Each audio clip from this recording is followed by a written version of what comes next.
제3의 장소에서 비공개로 이뤄진 김건희 씨에 대한 검찰 조사 문제로 정권과 검찰 관계가 갑자기 껄끄러워졌던 시기.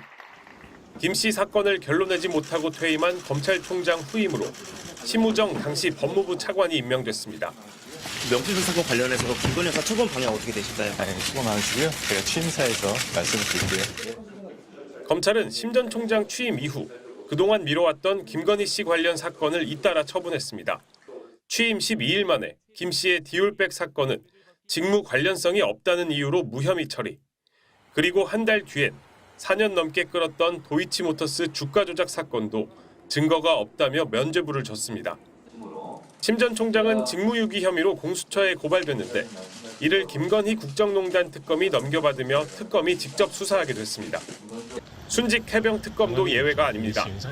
지난해 3월 법무부가 최상병 사건 외압의 핵심 피의자인 이종섭 전 장관 출국 금지를 풀어줬을 당시 법무부 차관이 심우정 전 총장이었기 때문입니다.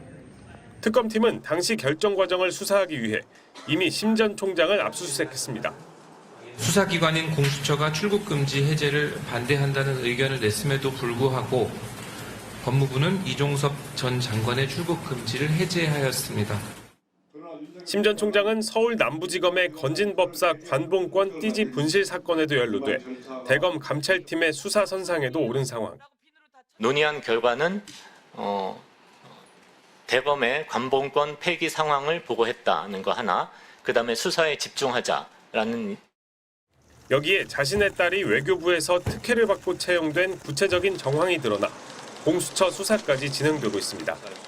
자격 요건이 미달됨에도 불구하고 국립외교원에 채용이 합격되는 케이스가 있었는데요. 심우정 검찰총장 자녀입니다. 윤석열 정권 시절 논란의 결정을 내렸던 심우정 전 검찰총장.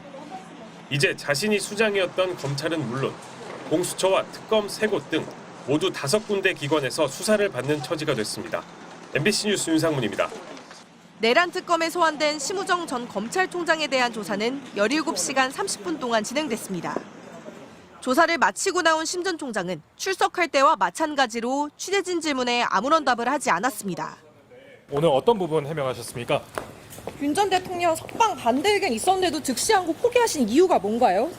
판단에 후회 없으십니까?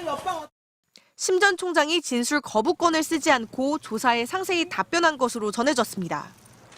심 전 총장은 지난 3월 법원의 구속 취소 이후 즉시 항고를 하지 않고 윤 전 대통령을 풀어주는 결정을 내렸습니다.